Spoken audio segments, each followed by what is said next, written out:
Tonight, we're going to talk about a possibility that physics, actual physics, not science fiction, not philosophy on its own, suggests might be true. The idea that there is another version of you out there, not a vague spiritual twin, not a metaphor, but a real physical person built from the same atoms, living inside the same universe we all share. Someone who either is you in every single way or differs from you in exactly one small choice they made this morning, or is you but with a completely different life, depending on which layer of this we're talking about. And there are multiple layers. By the end of this, you may never look at a mirror the same way again. You're going to see your own existence very differently, not in an unsettling way, but more in the way you see a familiar room differently after someone tells you something true about its history that you didn't know before. The room is the same, but it isn't anymore. We'll explore why the universe might be infinite, what that means for copies of you, how quantum mechanics multiplies reality at every moment, and what all of this says about identity, consciousness, free will, and whether your choices even matter. This isn't philosophy dressed up in physics.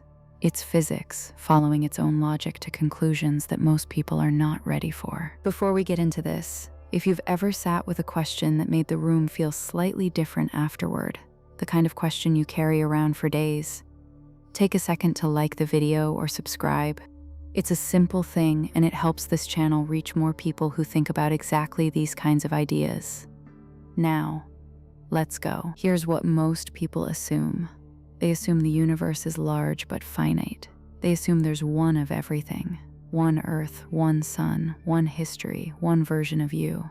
They assume that even if the universe is too big to ever fully explore, there is still in some sense a single copy of reality, one set of facts, one truth about what exists. And that assumption feels reasonable. It matches everything we experience. You've never met another version of yourself. You've never encountered an alternate Earth. So the natural conclusion is that there isn't one. But here is where it gets interesting. The assumption that there's one of everything is not based on evidence. It's based on the absence of evidence. And those are very different things. We have never detected a duplicate Earth, but we've also never been able to look at anything more than a tiny sliver of what might actually exist. The universe could be unimaginably larger than what we can see. And if it is, then the rules of mathematics and probability start doing something that makes most people genuinely uncomfortable when they sit with it long enough. Let's start at the beginning. When most people think about the universe, they picture something large, and it is large. The observable universe, meaning the part of the universe whose light has had time to reach us since the Big Bang, is about 93 billion light years across. That number, 93 billion light years, needs to land properly before we move on. 1 light year is about 5.9 trillion miles, so 93 billion light years is roughly 550 sextillion miles. That's a 5 followed by 23 zeros written in miles. If you drove a car at highway speed for every second since the universe began, you would have covered about 1 trillion miles. You would need to do that drive roughly 550 billion trillion times to cross the observable universe. It's a number so large it stops feeling like a number. And that's just the observable part. The observable universe is defined by a limit. It's the bubble of space from which light has had time to reach us. The universe is roughly 13.8 billion years old. Light travels at about 186,000 miles per second. Fast enough to circle the Earth about 7.5 times in a single second. But because the universe has been expanding this entire time, the light from the most distant objects we can see has been traveling toward us for nearly 13.8 billion years. And yet those objects are now about 46 billion light years away. That's not a contradiction. It's just what expansion does. The space between here and there has been stretching while the light was in transit, like a message written on a rubber band that someone's been pulling apart the entire time it was being delivered. So 46 billion light years is the radius of our observable universe. The full diameter is about 93 billion light years. But here is the thing most people don't fully sit with. That boundary, the edge of what we can observe, is not the edge of what exists. It's the edge of what we can see from here, right now, given how long the universe has been around and how fast light travels. Beyond that boundary, space almost certainly continues. The question is how far And depending on how you answer that question, everything else about this conversation changes. There are two possibilities. Either the universe is finite, meaning it has some total size and eventually ends, or it is infinite, meaning it genuinely goes on forever in all directions. If it's finite, we need to understand what that even means and what happens at the edge. If it's infinite, then mathematics has some genuinely unsettling things to say about what must exist out there. We'll come back to infinity. First, let's talk about what we actually know. We know the universe is at least as large as what we can observe. That's a tautology. But we have some clues that suggest it's vastly larger. One of the best clues comes from something called the curvature of space. Space can be curved. This isn't a metaphor. Physical space, the fabric of reality itself, can have a geometry. Think about the surface of the Earth. If you draw a triangle on a flat piece of paper, the angles add up to exactly 180 degrees. But if you draw a triangle on the surface of the Earth using great circle arcs as your sides, the angles add up to more than 180 degrees. That's because the surface of the Earth is positively curved. It bends back on itself. A negatively curved space, shaped like a saddle, would give you triangles whose angles add up to less than 180 degrees. Now, here's the thing. We can measure the curvature of our universe. We do this by looking at the cosmic microwave background, which is the faint glow of radiation left over from the early universe when it was about 380,000 years old. That radiation contains subtle patterns, like fingerprints in the earliest structure of space. And the size and shape of those patterns tells us about the geometry of space itself. When we measure it, what do we find? Flat. The universe, as best we can tell, has almost no curvature. The angles in cosmic triangles add up to 180 degrees. We can measure this to within about 0.4% certainty. The universe is, to the precision of our instruments, geometrically flat. Now, here's why that matters. If the universe is perfectly flat, and if it's also simply connected, meaning it doesn't fold back on itself like a torus or a more exotic shape, then it is almost certainly infinite. A flat, simply connected space goes on forever in every direction. And we have no evidence that the universe folds back on itself. Some cosmologists have suggested it might, and some observations could hint at that. But the current consensus leans toward an open, flat universe that just keeps going. We don't know this with certainty, but the best current understanding of cosmology suggests the universe is either infinite or so large that the difference between infinite and just really, really big doesn't matter for any practical calculation.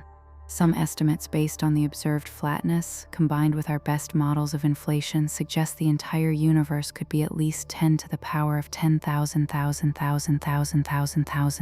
larger than what we can observe. That number, 10 to the power of 10 quintillion, is not something the human brain was built to process. Let me try to give you some sense of it anyway. The observable universe contains roughly 2 trillion galaxies. Each galaxy contains on average about 100 billion stars. That's 2 trillion times 100 billion stars in the observable universe alone. If the full universe is 10 to the 10 quintillion times larger, then the number of stars in the full universe compared to the number of atoms in the observable universe is like comparing the entire ocean to a single molecule of water.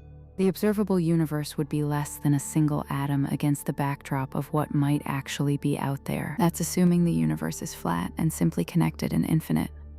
We don't know for sure, but if it is, here is where mathematics starts saying something that most people aren't ready for. Infinity is not just a big number. It's a fundamentally different thing. Most people treat infinity as if it's just a really large quantity, something you can imagine by scaling up. But infinity is not like that. Infinity has rules that normal numbers don't have, and those rules lead to conclusions that feel impossible but are mathematically sound. Here is one of those rules. If something has a non-zero probability of happening, and if you repeat the situation an infinite number of times, then that thing will happen. Not probably, not eventually in some vague sense. It will happen an infinite number of times. Let's make that concrete. Imagine you have a fair coin and you flip it. The probability of getting heads is 50%. If you flip the coin 10 times, you might not get heads at all, or you might get it all 10 times. If you flip it 1,000,000 times, you'll get very close to 500,000 heads. If you flip it an infinite number of times, you will get heads an infinite number of times. not approximately infinite, exactly infinite. And you will also get tails an infinite number of times. Both of those infinite things happen simultaneously with certainty. Now replace coin flip with region of space identical to our observable universe. Here's how that works. Our observable universe, the 93 billion light-year bubble we live in, is a specific arrangement of matter and energy.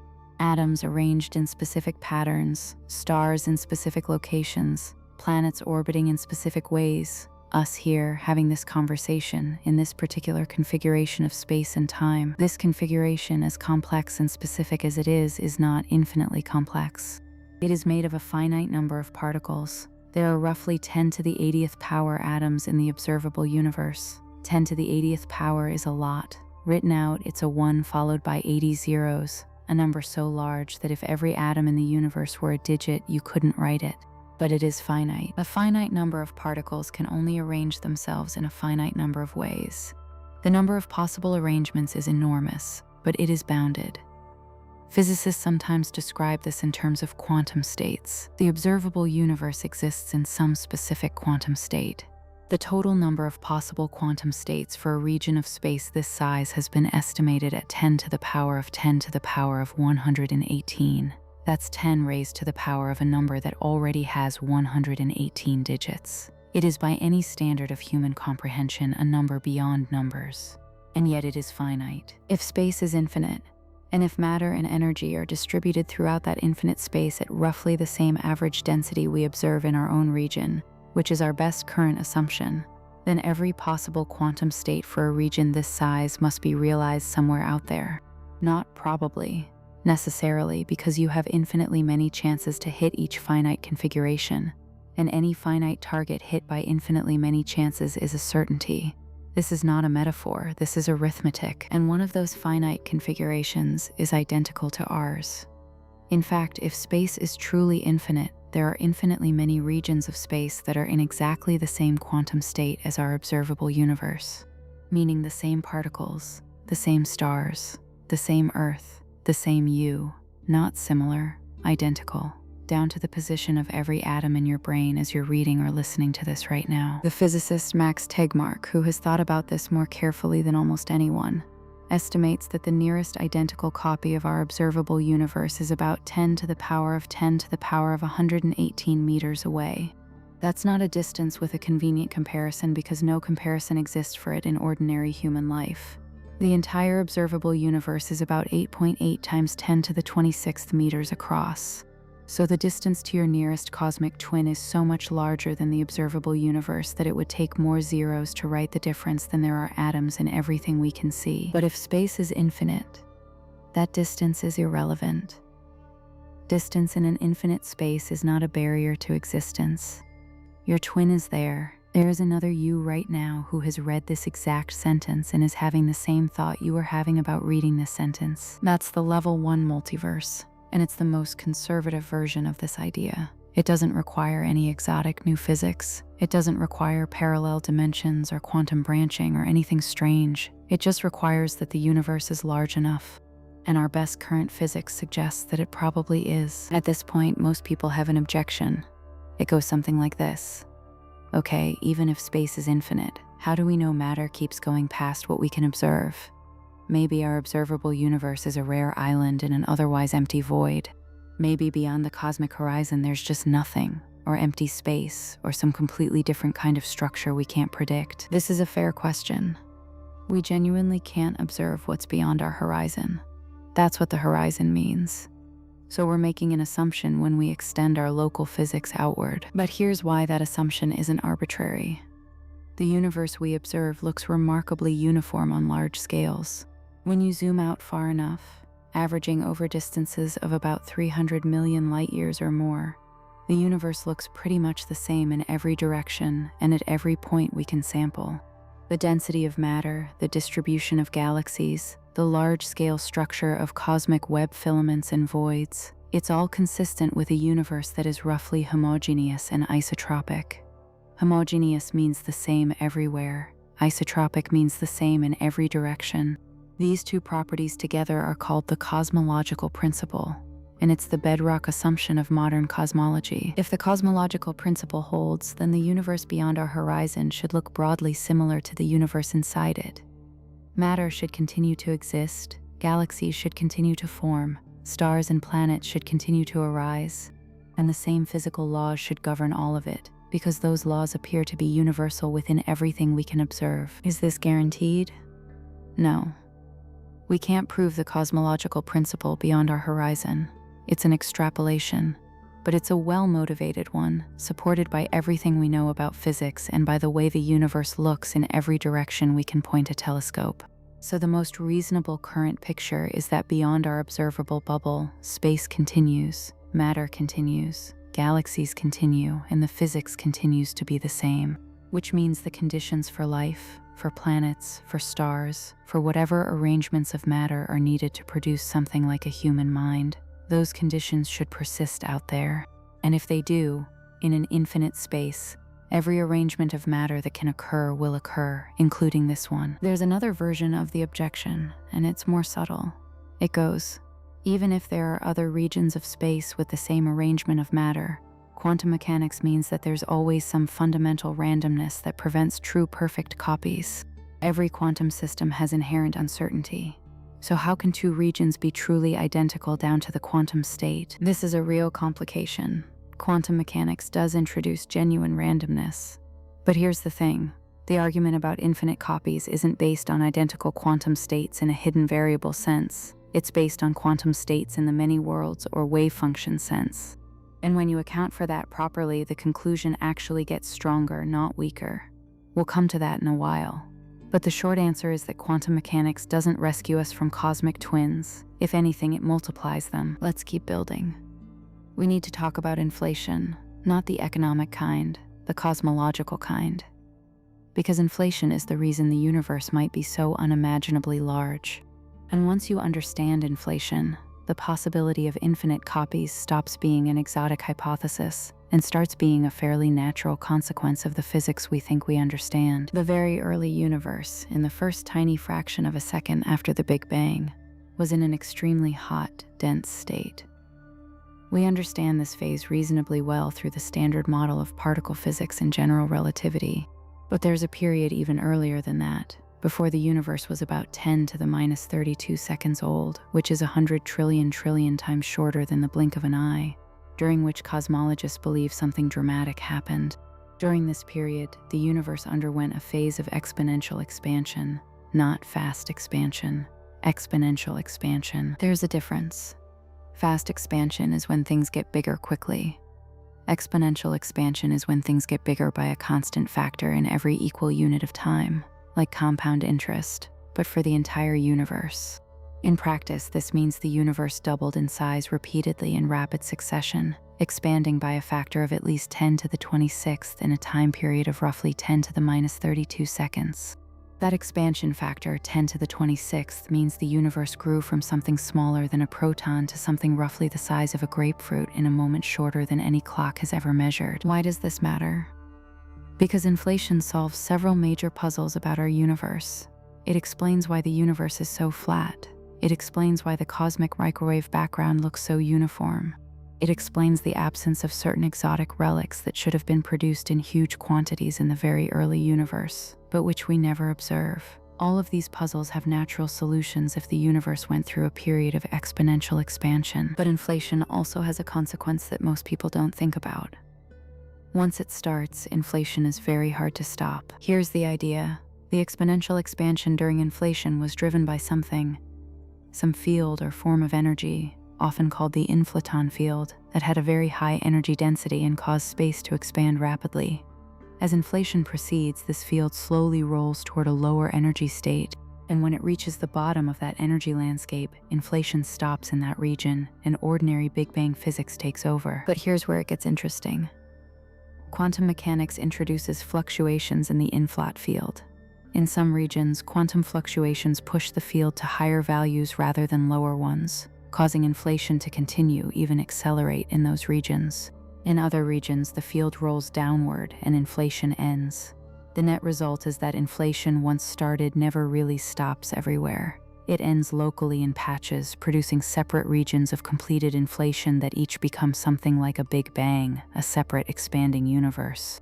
But in the space between those regions and beyond them, inflation keeps going, constantly generating new regions where it ends and new Big Bangs ignite. This is called eternal inflation, and it's the standard prediction of almost every inflationary model cosmologists have worked with.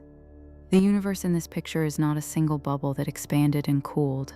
It's an endlessly frothing sea of inflationary expansion from which isolated bubbles of completed inflation detach and become separate universes, each with their own Big Bang, their own initial conditions, their own subsequent history. We live inside one of those bubbles, what we call the universe. The entire 93 billion light-year observable sphere, plus everything beyond our horizon, is one pocket of completed inflation in a much vaster structure of ongoing inflation. And that structure produces new pockets, new universes, constantly and without end. Some of these other pockets might have identical physics to ours. Some might have different physics, different values for the fundamental constants of nature, different numbers of spatial dimensions, different laws. This is the level 2 multiverse, and it's a step beyond the simple infinite space argument. We'll come back to it, but first, let's understand what inflation does to our own universe. Even within our own bubble, if inflation produced the right conditions, the total extent of space in our pocket universe alone could be almost incomprehensibly large. The exact number depends on how long inflation lasted and the details of the inflaton field. But in many models, our own pocket universe is vastly larger than the 93 billion light-year observable sphere. Some estimates put it at 10 to the power of 10 to the power of 118 meters across, the same number Tegmark quotes for the distance to our nearest cosmic twin. That's not a coincidence. It's the reason that twin could exist within our own universe without needing any exotic physics at all. The universe we live in, according to this picture, is almost certainly infinite.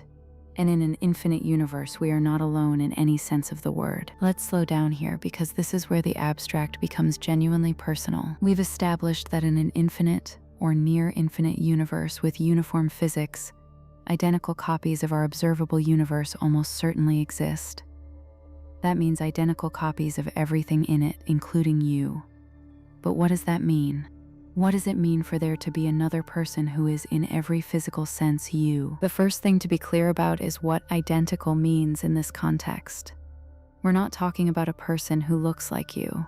We're not talking about a person who shares your personality traits or your memories in some vague sense. We're talking about a person whose brain contains the exact same arrangement of neurons, synapses, and electrochemical states as yours. A person who has lived the exact same life you've lived, made the exact same choices, had the exact same experiences, formed the exact same memories. A person who, if you could somehow be placed side by side, would be indistinguishable from you in every physical measurement. That person, at this moment, is reading or listening to this exact passage. They're having the same thought you're having right now. They're skeptical of the same parts you're skeptical of. They're interested in the same parts you're interested in. They are, by every physical criterion we know of, you. Now, here's the question that follows naturally. Are they you, or are they just someone identical to you? This is not a trivial question. It touches something deep about what identity even means. Most of us think of ourselves as continuous entities with unique histories. There is one version of you, the one that started in a specific body on a specific day, and that version has persisted through time, through all the experiences and changes, maintaining some core thread of continuity. That continuity is what we mean by personal identity. But if there's another physical being with the same history, the same memories, the same neural configuration, what does that continuity even mean? Are you both the same person? Are you two different people who happen to be physically identical? Is personal identity something that physics can even describe? Or is it something that lives in the gap between the physical facts and our experience of them? Philosophers have thought about this for a long time. Derek Parfit, one of the most important philosophers of the 20th century, spent decades examining exactly this kind of question. And his conclusion was quietly devastating. Personal identity, he argued, is not what we think it is. When we say, I am the same person I was 10 years ago, we're making a claim that seems obvious but actually rests on very thin foundations. Our bodies have changed, many of our beliefs have changed, Our memories are unreliable reconstructions. The only thing that gives us a sense of continuous identity is the narrative we construct about ourselves. And narratives are not the same as metaphysical facts. If Parfit is right, then the question, "Is my cosmic twin me?" might not have a clean answer. Because the question, "Am I me?" might not have a clean answer either. Identity might be more like a useful fiction, a story we tell to organize our experience rather than a deep fact about the universe. That's uncomfortable. Most of us feel very strongly that we exist as a continuous, unique individual. That feeling is real. But feelings are not always reliable guides to metaphysical truth. The fact that you feel continuous doesn't prove that continuity is a deep feature of reality. It might just prove that your brain is very good at constructing the experience of continuity. We'll return to this, but first, let's add another layer. Here's something the pure infinity argument implies that most people don't think through fully. It's not just that there are identical copies of you in an infinite universe. There are also near copies. Every possible variation of you in an infinite space with all possible arrangements of matter realized. There is a version of you who made every choice you've ever made, but also a version of you who made a different choice at every branch point. There's a version of you who took a different job, a version who said something different in a conversation that changed everything, a version who woke up 5 minutes later this morning, a version who is reading the same material but has slightly different ideas about it because their brain develops slightly differently. And not just one of each, an infinite number of each. That version of you who took a different path exists an infinite number of times in infinitely many distant regions of the universe, just as you exist an infinite number of times. And each of those versions also has infinite copies. And each of those copies is having their own experience of being the one and only version of themselves. This is not science fiction. This is what infinite space plus uniform physics implies. The math is high school level probability applied to cosmological scales. Now you might be wondering, does this mean everything that could have happened to me did happen to some version of me? Yes. If the possibilities are all physically realizable, if they don't violate the laws of physics, then in an infinite universe, every possible life history that is physically possible is being lived by some version of you, an infinite number of times. There is a version of you who became a painter instead of whatever you are now. There is a version of you who never found the thing that matters most to you. There is a version of you for whom everything worked out in every way simultaneously, and a version for whom nothing did. There is a version of you listening to this right now who has never heard of the concept of a multiverse, and it's striking them like something new and unsettling. And a version for whom this is old news and they're listening anyway because they like the voice. All of this in an infinite universe is real. Not metaphorically real. Physically real. Arranged out of atoms and energy, governed by the same laws that govern you, separated from you only by distance. Distance that will never be crossed and cannot be observed, and will never allow any communication or awareness between you and them. They are real, and they are unreachable. That's perhaps the strangest part of this. Your cosmic twins are not in some distant dimension. They're in our universe, made of the same stuff, separated from you by nothing more than space. But that space is so vast that you might as well be in different universes. Light from their location will never reach you in your lifetime, or in the lifetime of the universe. You will never know each other, even though you are the same. We need to pause for a moment and be honest about a real conceptual problem. Infinity is extremely useful in mathematics, but it may not actually describe anything physical. And if the universe is not truly infinite, just very large, then the argument for cosmic twins weakens significantly. Some physicists are uncomfortable with actual infinity in physical theories. They argue that in the real world, things are quantized. Space might not be continuous. It might be made of discrete units at the Planck scale, which is about 10 to the minus 35 meters. If that's the smallest meaningful unit of space, a very, very small number, then any finite volume of space contains a finite number of distinct locations, and a finite volume can only hold finitely many configurations of matter. This doesn't rule out cosmic twins, but it does change the calculation. More importantly, even if space is geometrically infinite in principle, we don't know that matter and energy extend infinitely. The cosmological principle is an assumption. It's a well-motivated assumption based on what we observe, but it's an extrapolation beyond what we can verify. It's possible, though many cosmologists consider it unlikely, that our observable universe is in some sense special, a rare island of complex structure in a vast emptiness. There's also a more subtle problem with how we reason about infinity. When we say in an infinite universe, every possible configuration must occur, we're using a form of reasoning that works cleanly for simple probability over discrete outcomes. But physical configurations of the universe are not like coin flips.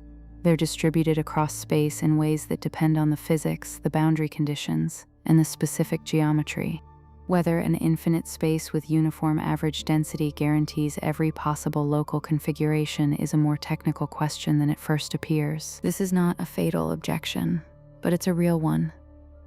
The argument for cosmic twins is best understood not as a proof, but as a prediction of certain cosmological models. Specifically, it's a prediction of models that include infinite flat space with the cosmological principle holding everywhere. If those models are right, cosmic twins are real. If those models need to be modified, the prediction might change. What we can say with confidence is this: either the universe is infinite and the argument holds, or it's finite and we need to understand what that means for cosmology. Either way, we're dealing with questions of a scope that human beings have barely begun to understand. And either way, the universe is almost certainly not what most people think it is. Let's keep going, because the infinite space argument is actually the most conservative and least exotic version of the possibility of multiple U's. The next version is stranger. We talked earlier about eternal inflation, the idea that the inflaton field drives ongoing exponential expansion in most of the universe, while inflation ends locally in pockets that become separate Big Bangs. Let's think more carefully about what those separate pockets might be like. In the inflationary picture, when inflation ends in a region and ordinary Big Bang physics takes over, what happens depends on the details of the inflaton field at that moment. And here's the thing: the inflaton field, when it's at different points in its energy landscape, might fall into different valleys, different minima, different stable configurations. Each of those configurations corresponds to different values for what we call the fundamental constants of nature. The fundamental constants are things like the strength of gravity, the mass of an electron, the speed of light, the fine structure constant that governs how strongly charged particles interact, the cosmological constant that describes the energy density of empty space. These are numbers that we measure but don't currently understand from first principles. We don't know why gravity is as strong as it is. We don't know why the electron has the mass it has. We just measure these things and use them. In string theory, which is currently the leading candidate for a fundamental theory of everything, there might be something like 10 to the power of 500 different ways the extra dimensions of space can be compactified. Each compactification corresponds to a different set of effective laws of physics, different values for the fundamental constants, different particle content, different forces.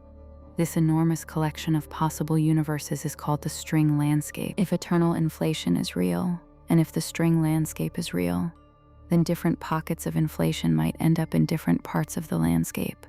Different pocket universes would have different fundamental physics, different masses, different forces, different constants. Some would have no chemistry because the forces don't work out to allow stable atoms. Some would have no stars because gravity is too strong or too weak. Some would collapse back on themselves too quickly for anything to form. Some would expand too fast for matter to clump into structure.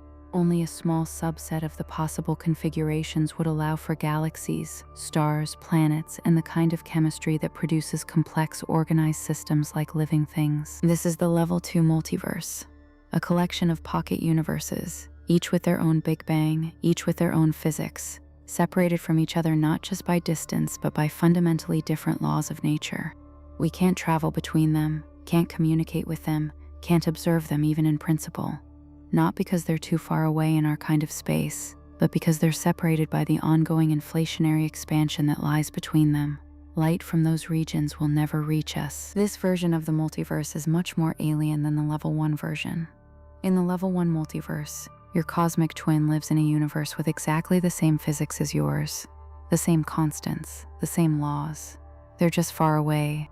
In the Level 2 multiverse, most other pocket universes have completely different physics. The electron might not exist in the same form. Hydrogen might not form. The The complexity required for anything like you to exist might not be possible. But here's where something called the anthropic principle comes in. The anthropic principle, in its most basic form, just says that we observe the universe to have the properties necessary for us to exist. This sounds trivial, but it isn't. If there are many universes with different physical constants, we can only exist in one of the small subset that has the right constants for our kind of complexity.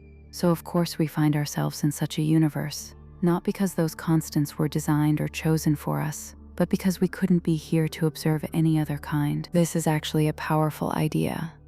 There are some features of our universe that seem finely tuned in ways that are hard to understand from first principles. The cosmological constant, the energy density of empty space, is orders of magnitude smaller than particle physics naively predicts it should be. If it were just a little larger, galaxies would never form. If it were a little smaller and negative, the universe would have recollapsed long ago. The observed value seems, from a naive physics perspective, absurdly unlikely. But in a landscape of many universes with different values, it's not surprising that we find ourselves in one with a value compatible with our existence. We're here, so the value must be compatible with our existence. We're just applying the anthropic filter. This doesn't tell us that every other universe is somehow wrong or inferior.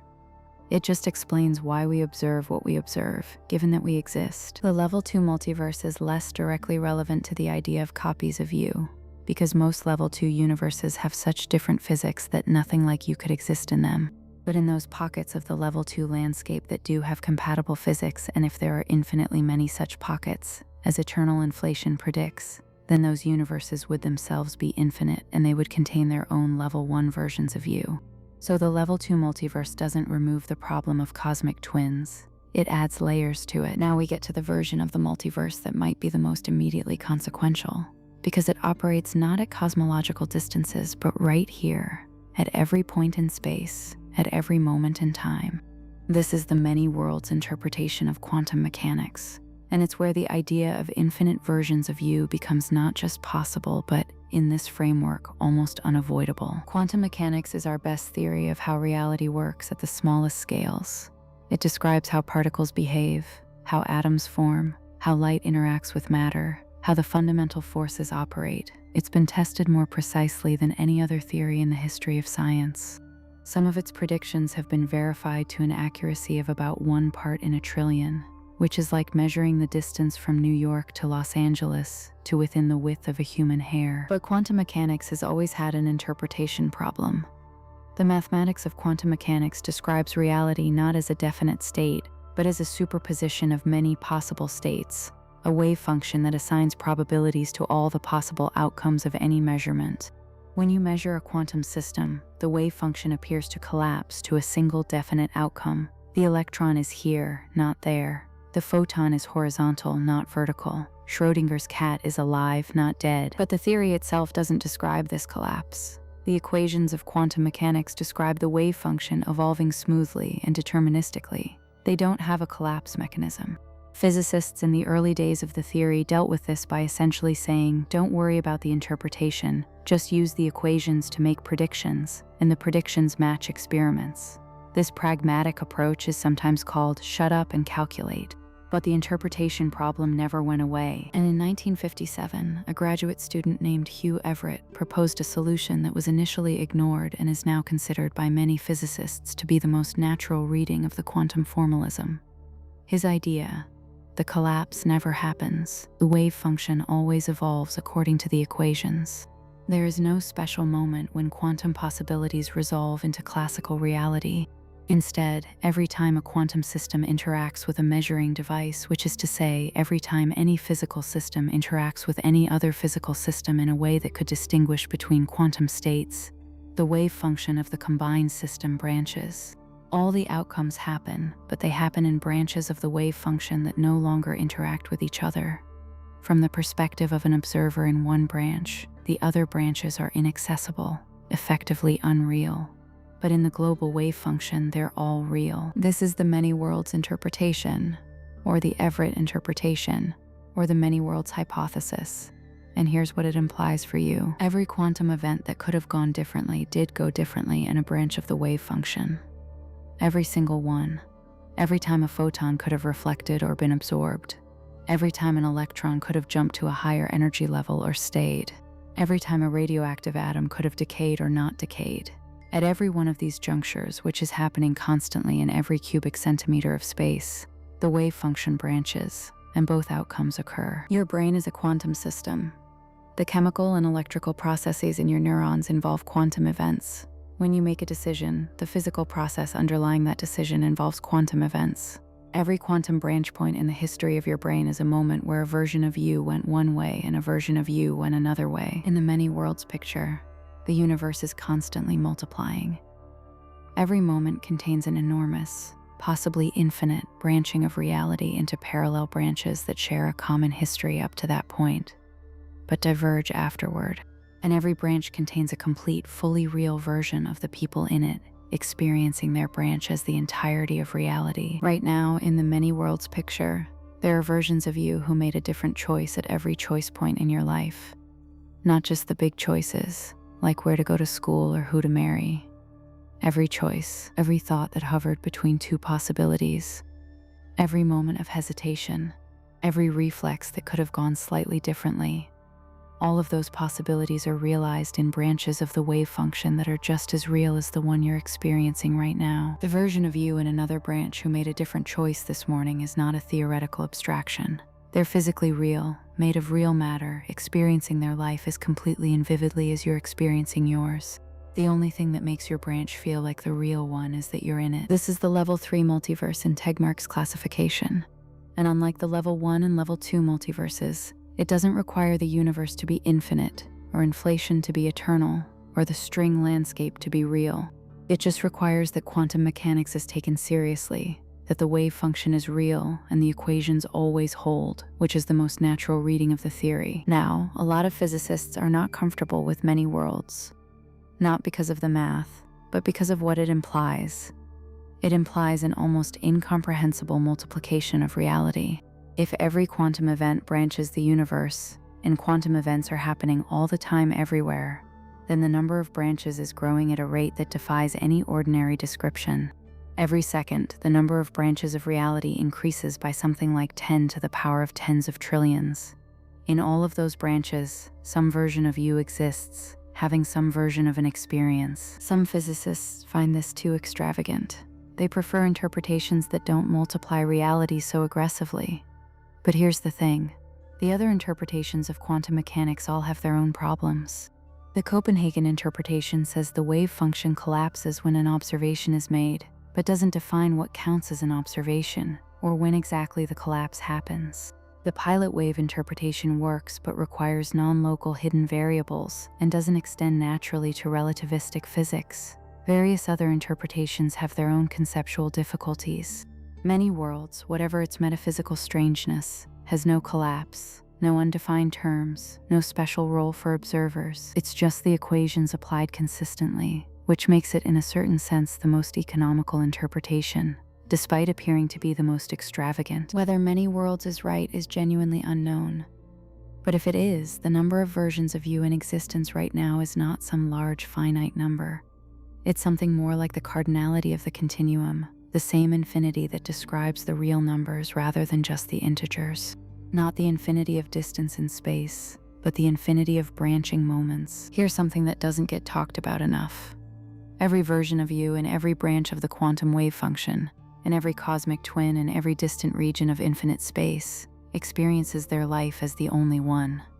They feel the same continuity you feel, the same sense of being a unique individual with a unique history, the same certainty that their choices are their own, that their experiences are singular, and from inside their branch, they're right. From their perspective, there's only one universe, one history, one them. They don't experience the branching. They experience only their branch. This is actually one of the most disorienting things about many worlds, and one of the things that makes it feel strange from a first-person perspective, even though it's perfectly coherent mathematically. Think about what happens when you flip a coin. In the many worlds picture, as soon as the coin is in the air, the wave function begins branching. In one branch, it will land heads. In another, it will land tails. You, in the current moment, are about to become two versions of yourself. One who sees heads and one who sees tails. both of whom will have memories of being you just now before the flip, and neither of whom will know what the other sees. After the coin lands, neither version of you experiences anything strange. The version who sees heads just sees heads. The version who sees tails just sees tails. There's no awareness of the branching, no sense that reality just split. It just seems like the coin landed the way it landed. Now multiply that by every quantum event in every particle in your body and brain and environment, happening constantly, at a rate that would fill every hard drive ever built in a fraction of a microsecond.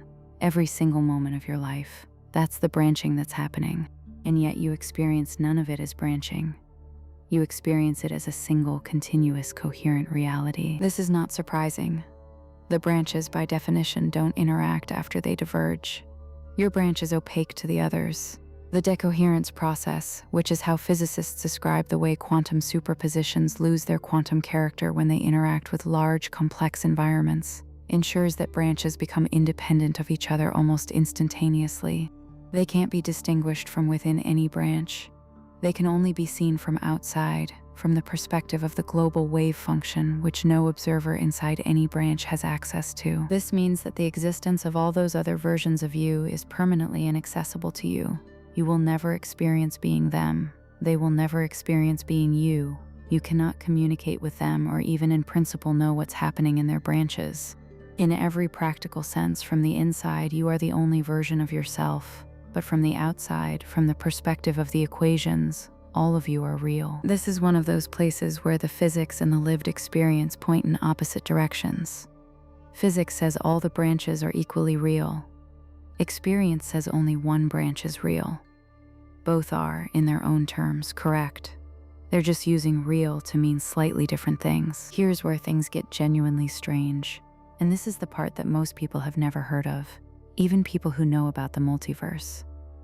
It's called the Boltzmann brain problem, and it's one of the most unsettling implications of the combination of a large or infinite universe and the laws of thermodynamics. Ludwig Boltzmann was a 19th century physicist who made fundamental contributions to our understanding of entropy, the thermodynamic quantity that describes disorder.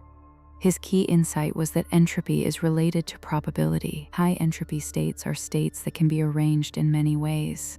Low entropy states are states that can only be arranged in a few ways. The second law of thermodynamics, which says entropy always increases, can be understood statistically.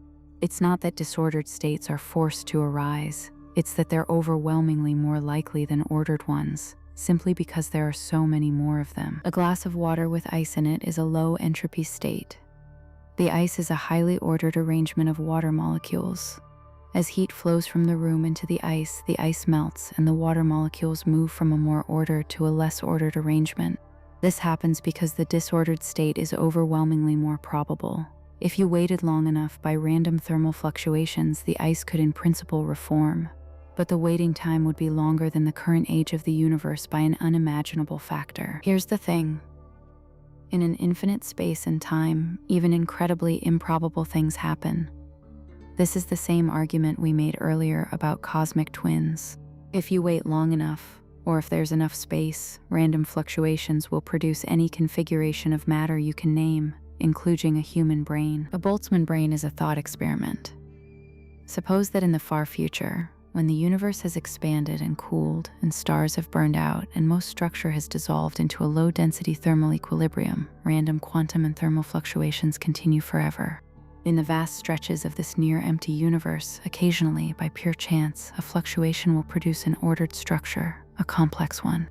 And rarely, extremely rarely, one of these fluctuations will produce something as complex as a human brain, complete with fully formed memories and the experience of being a conscious person. This brain would spring into existence, have a subjective experience lasting perhaps a fraction of a second, before dissolving back into the thermal sea, believing itself to be a real person with a real history.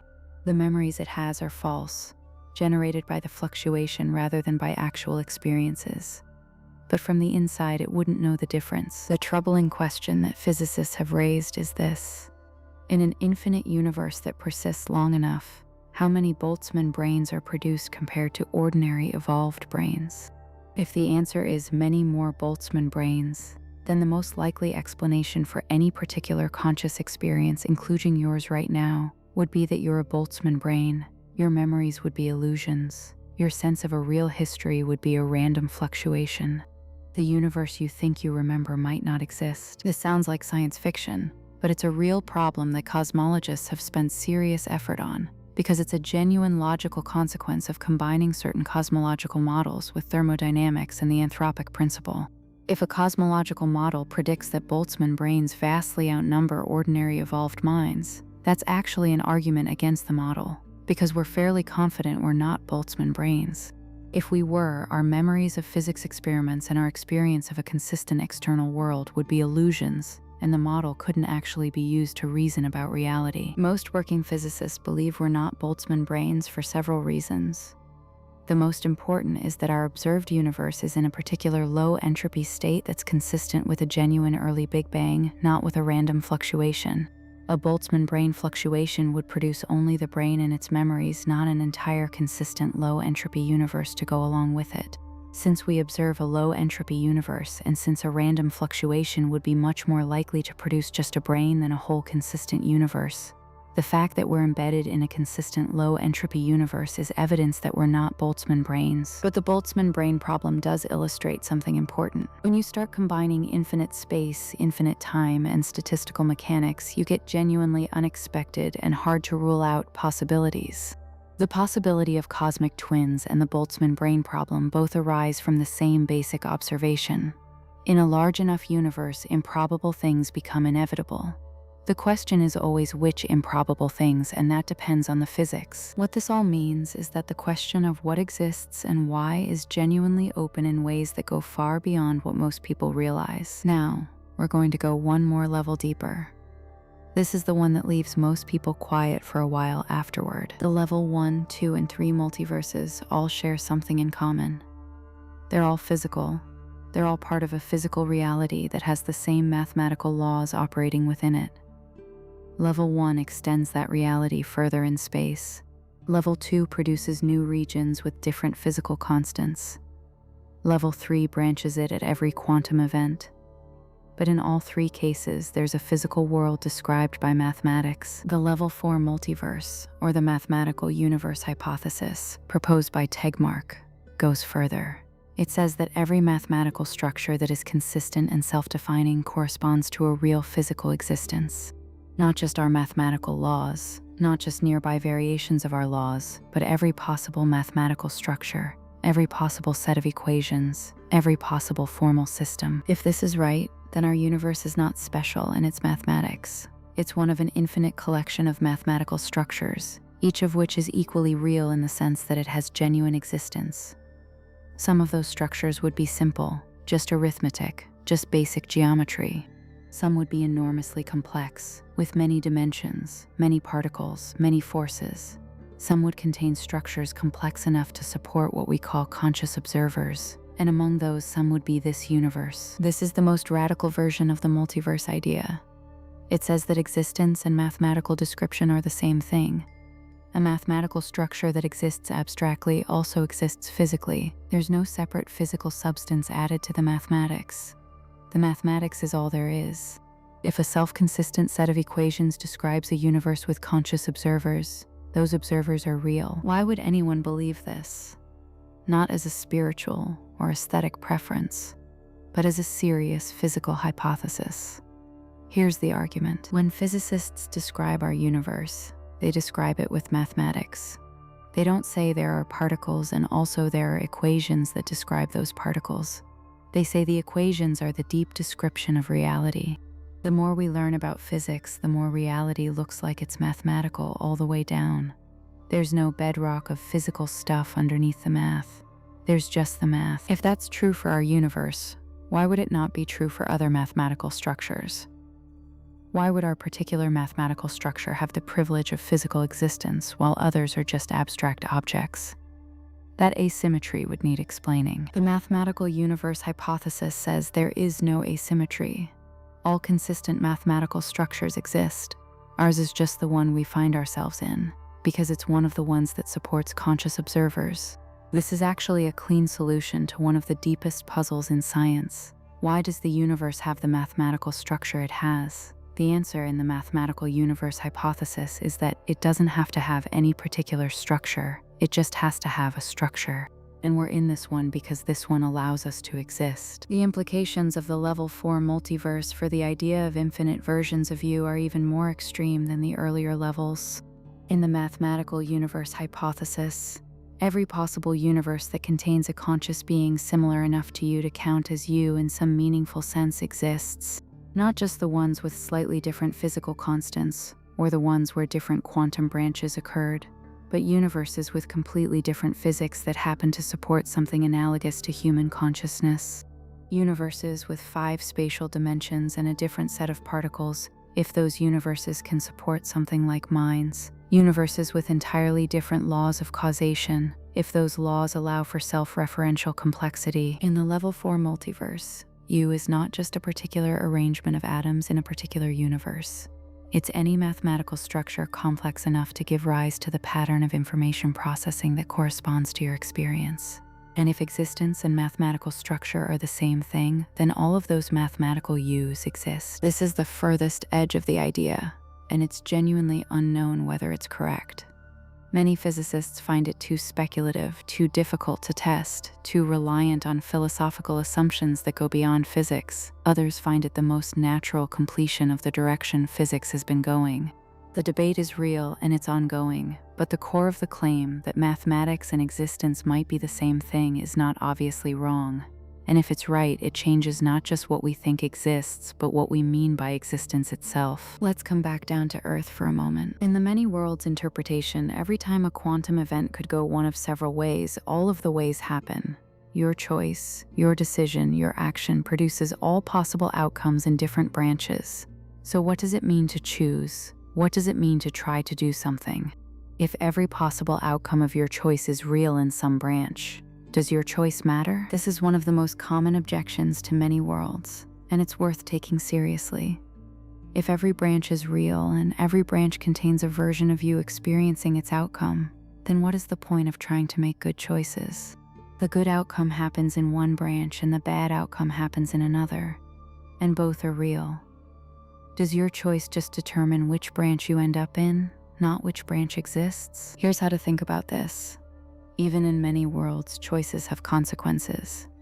When you face a decision, the branches diverge based on what you decide. The branch in which you made a careful, thoughtful decision produces outcomes that reflect that care.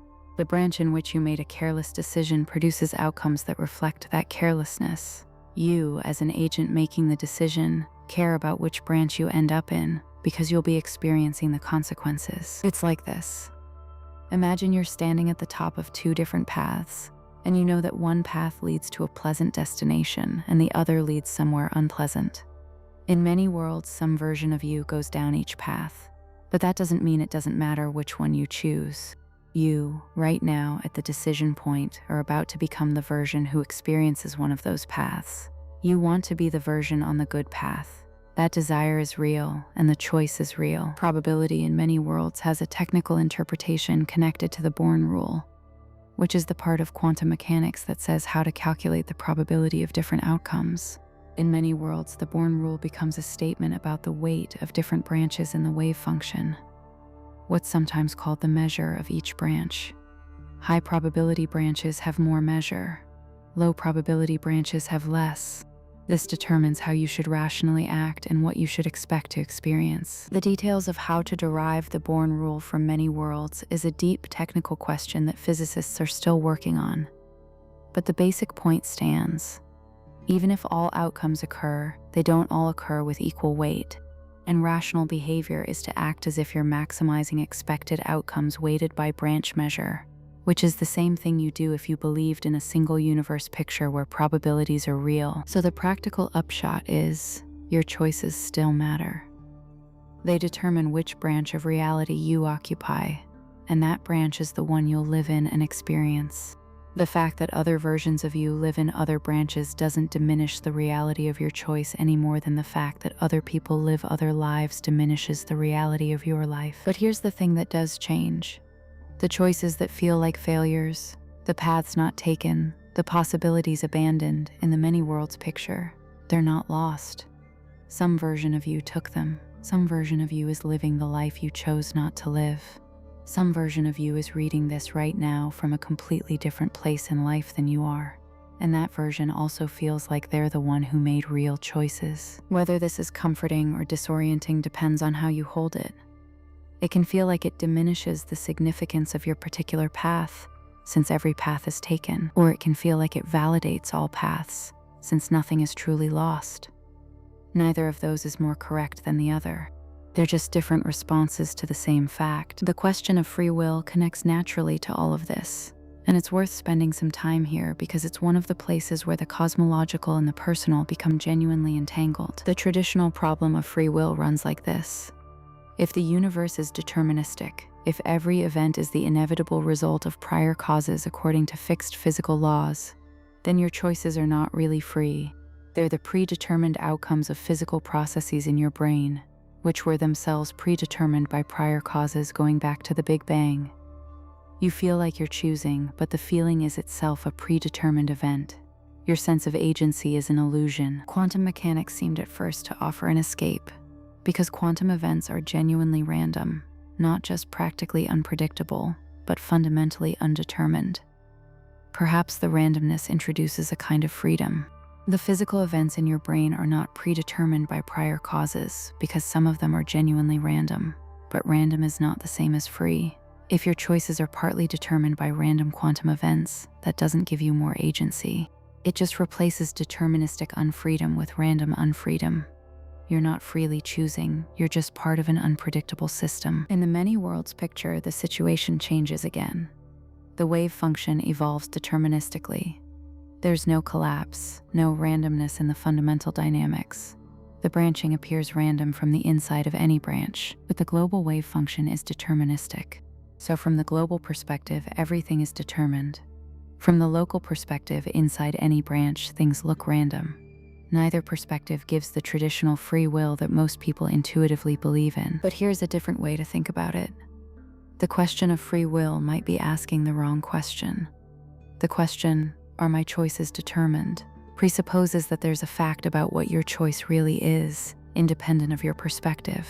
But in a branching universe, there might not be such a fact. Your choice as a physical event produces all its possible outcomes. Which outcome you experience is a function of which branch you're in, but you are not a single entity traveling through a single fixed reality. You are a pattern that manifests in multiple branches, experiencing different outcomes in each. In this picture, the question of whether your choices are free might be less important than the question of what kind of entity you are. You are the kind of thing that makes choices, that reasons about options, that forms intentions and acts on them. Whether those choices are free in the strict philosophical sense might be beside the point. What matters is that reasoning, deliberation, and intention are real processes that make a real difference to which outcomes occur in which branches. Some philosophers call this compatibilism, the idea that free will, understood as the ability to act in accordance with your own reasoning and intentions without external compulsion, is compatible with determinism or quantum randomness. You're free not because you operate outside the laws of physics, but because the relevant description of your behavior is at the level of goals, intentions, and reasons, not at the level of elementary particles. In an infinite or many-branched universe, compatibilism feels increasingly natural. You are a reasoning, intending, acting entity embedded in a physical world. Your actions are determined by your reasoning, which is determined by physical processes, which are part of the wave function of the universe. But the level of description that captures what matters about you, the agent who deliberates and chooses, is a real level of description, even if it's not the most fundamental one. The infinite versions of you, near and far, don't diminish this. They're each also reasoning, intending, acting agents. Each of them has, from their own perspective, made genuinely effective choices that shape their branch. None of them are more real than you, but none of them are more real than any other version either. You're all equally valid instances of the same kind of thing, each living fully and completely in your own corner of an unimaginably large reality. There's a classic thought experiment in philosophy of mind that becomes especially acute in this context: the teleporter problem. Imagine a device that works by scanning every atom in your body, recording their exact states and positions, then disassembling you and reassembling a perfect copy at the destination using fresh atoms. The copy is physically identical to you. It has all your memories, all your personality, all your continuity. Is the person who steps out of the teleporter at the destination you, or is it a copy? Did you die in the process? Most people have a strong intuition that this would be a bad way to travel, that the person who arrives is a copy, not a continuation. But when pressed to explain why, most people struggle. What exactly is lost in the disassembly? If the physical arrangement is perfectly reproduced, what's missing? Some people say consciousness. The original continuous stream of consciousness was interrupted. Even if the copy feels like a continuous stream of consciousness, the actual subjective continuity, the what it feels like to be you from the inside, was broken. The copy starts a new stream. The original ended. But here's the problem with this. Your sleep every night involves something very close to this interruption. Your consciousness goes through phases where it is either absent or radically discontinuous with your waking experience, and yet you wake up feeling like you. Most people don't feel that sleep is a form of death, even though it shares some features with the teleporter scenario. More fundamentally, what is this continuous stream of consciousness that we're trying to protect? Physically, it's a continuous process of electrochemical activity in your brain. But your brain's physical composition changes over time. Your neurons replace their molecular components. Your synaptic connections strengthen and weaken. The physical processes that constituted you 10 years ago are different from the ones that constitute you now. If you replace every part of a ship, one plank at a time, is it still the same ship? That question, the ship of Theseus, is as old as Greek philosophy and still hasn't been resolved. In the context of infinite copies and many worlds, the teleporter problem becomes sharper. If there are already infinitely many physical copies of you in distant regions of space, each equally real, each equally continuous with the person who started the process, then in what sense are you unique? What does the continuity you feel actually track? One answer, increasingly popular among philosophers who take the physics seriously, is that personal identity is not a deep fact. It's a practical concept we use to organize our experience. It's useful in the same way that "this is my car" is useful even though no single molecule of the car is specially yours. The concept helps us navigate the world, but it doesn't correspond to a metaphysically special feature of reality. There is no soul substance that makes you you across time. There is just a pattern of physical processes with enough continuity for the concept of identity to be useful. In this picture, asking whether your cosmic twin is you is like asking whether the word bank in two different books is the same word. In one sense, yes, same letters, same sound, same meaning. In another sense, no, different physical instances of ink on paper. Which answer you give depends on what you need the concept for. Your cosmic twin is you in the sense that corresponds to physical identity. They're not you in the sense that corresponds to numerical single-instance identity. Both senses are legitimate, but neither is the uniquely correct one. Here is something that cosmologists and philosophers of physics wrestle with deeply, and it changes how we should think about the meaning of probability and existence in a multiverse. It's called the measure problem. In a finite universe with a finite number of outcomes, probability is well defined. You count the favorable outcomes, divide by the total outcomes, and you get a probability. A coin flip has 2 equally likely outcomes. A 6-sided die has 6 equally likely faces. We can define and measure probability cleanly. In an infinite universe, things get more complicated. If everything that can happen does happen an infinite number of times, then for any 2 possible outcomes, both happen infinitely often, and comparing 2 infinities is not straightforward. Is the number of even integers greater than, less than, or equal to the number of all integers? In the most natural sense, half of all integers are even, so there should be half as many. But in another sense, both sets are countably infinite and have the same cardinality. The answer depends on how you define how many. The same problem applies in a multiverse. If there are infinitely many versions of you in infinitely many branches or regions, then how many of them made choice A versus choice B this morning? If we can't count them in a well-defined way, we can't compute probabilities in the usual sense. This is a genuine technical problem. It's not just philosophical hand-wringing. It affects whether predictions made by multiverse theories can be tested even in principle. If you can't define what fraction of universe regions have property X, you can't predict how likely you are to find yourself in a region with property X, And if you can't make predictions, the theory becomes hard to evaluate scientifically. Various approaches have been proposed. One is to use a measure on the infinite set of branches or regions, a mathematical tool from measure theory that assigns weights to subsets in a consistent way. Different choices of measure give different probabilities, which is itself a problem. Another approach is to use some physical process to define a natural measure, such as counting by volume of space or by number of quantum events. None of these approaches is fully satisfying yet. The measure problem is one of the central open questions in the physics of the multiverse. It's part of why some physicists are skeptical of multiverse ideas, even if they accept the basic physics of inflation or quantum mechanics. Without a well-defined measure, the multiverse makes imprecise predictions. And imprecise predictions are hard to confirm or rule out. But here's the thing. The measure problem doesn't mean the multiverse doesn't exist. It means we don't yet have the mathematical tools to fully reason about it. This is not the first time in physics that a correct idea outran our ability to calculate with it. Quantum mechanics itself took decades to interpret properly, and we're still arguing about it.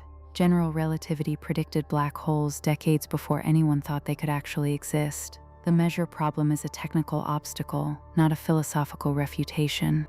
And in the meantime, the qualitative picture that in an infinite universe with uniform physics, every possible arrangement of matter that can occur will occur, remains a well-founded consequence of the best physical models we have. Let's be honest about what we know and don't know, because this is important. We've covered a lot of ground, and some of it is much more speculative than other parts.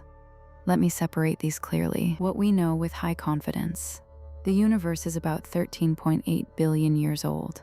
The observable universe is about 93 billion light-years across. The universe is geometrically flat to within our current measurement precision of about 0.4%. The early universe underwent a period of extremely rapid expansion that left specific signatures in the cosmic microwave background. Quantum mechanics is correct to extraordinary precision. Quantum systems genuinely exist in superpositions before measurement, what we have strong reasons to believe but cannot directly verify. Inflation is eternal in the sense that once it starts, it continues generating new pocket universes. The universe extends far beyond our observable horizon. The cosmological principle holds beyond our observable horizon. What is a reasonable hypothesis with theoretical support but less observational backing? The string landscape of multiple possible vacuum states. The many worlds interpretation of quantum mechanics as the correct interpretation rather than just one among several. What is highly speculative but logically coherent? The mathematical universe hypothesis. The cosmic twins argument is most solid in the level 1 case, which rests only on the universe being infinite and the cosmological principle holding. If you accept those two premises, the mathematics is straightforward. The level 2 case adds the requirement that inflation is eternal, which is a prediction of most inflationary models but not directly verified. The level 3 case requires many worlds to be the correct interpretation of quantum mechanics, which is a serious scientific hypothesis but not settled science. The level 4 case is the most speculative. So the honest answer to, are there copies of you in the universe, is probably yes, if the universe is infinite and the cosmological principle holds, which our best current physics suggests. Possibly many more if eternal inflation and the string landscape are real, an enormous and possibly infinite number if many worlds is correct, and an infinite number in a much more exotic sense if the mathematical universe hypothesis is correct. The minimum version of this idea requires only the most basic and well-supported physics, and that minimum version is already quite substantial. It would be wrong to leave you with the impression that this is all settled or universally accepted. Physicists genuinely disagree about these ideas, and some of the most respected scientists in the world are skeptical for reasons worth understanding. One concern is testability. Science progresses by making predictions and testing them. A theory that predicts something you can never check is, in a sense, not a scientific theory in the usual meaning. The cosmic twins in distant regions of an infinite universe, or in other pocket universes of an inflationary multiverse, can never be observed from here. No signal from those regions can reach us, so the prediction of their existence can't be directly confirmed. This bothers some scientists deeply. They argue that a theory whose central predictions are in principle unobservable is metaphysics, not physics. regardless of how mathematically rigorous it is. Others argue that this is too strict a criterion for what counts as science. A theory can be well evidenced and explanatorily powerful even if not all its predictions are directly testable. The existence of the interior of a black hole is also in principle unobservable from outside, but most physicists believe the interior exists and reason about it. Another concern is complexity. The many worlds picture requires all those branches to be equally real. The inflationary multiverse requires an ongoing sea of inflation generating new universes constantly. The mathematical multiverse requires all consistent mathematical structures to exist. From a principle of parsimony, Occam's razor, the simplest adequate theory is preferred, and some physicists find a single universe simpler than infinitely many. Others argue the opposite. It takes more assumptions to make the universe uniquely exist than to let it exist as part of a larger ensemble. Imposing the constraint, only this universe exists, requires an explanation for why all possible universes exist requires no such arbitrary selection. There's also the question of what counts as parsimonious in this context. Is a theory simpler because it postulates fewer physical entities, or because it uses fewer laws and principles? A single universe is simpler in the entity count sense, but the laws that make it uniquely that one universe might be vastly more complex than the law that says all possible universes exist. These two measures of simplicity conflict. George Ellis and Joe Silk, two prominent cosmologists, argued in Nature in 2014 that the scientific method itself is at stake when physicists argue for untestable multiverse theories. They worry that accepting theories on theoretical grounds alone without empirical confirmation sets a dangerous precedent. This is a genuine, unresolved debate among serious people. The fact that it's happening at the highest levels of physics is itself worth noting. These ideas are not fringe, they're central to the most active areas of theoretical physics. The debate is about how to interpret and constrain the ideas, not about whether they're worth taking seriously. We've been talking about copies of you, many versions of you, versions identical to you in every physical detail, versions that differ from you in one choice or a million choices, versions in other quantum branches, versions in other regions of infinite space, versions in other pocket universes with different physics, versions in other mathematical structures. But underneath all of this is a question that's hard to state clearly because it touches something we usually leave unexamined. The question is, what are you? Not who are you, what? Most of us carry around an implicit answer to this question. You are your memories, your personality, your continuous experience, your sense of self. You are the particular thing that woke up in your body this morning and will go to sleep tonight and wake up again tomorrow in what feels like a continuous thread. But physics suggests that this implicit answer is at best a useful approximation.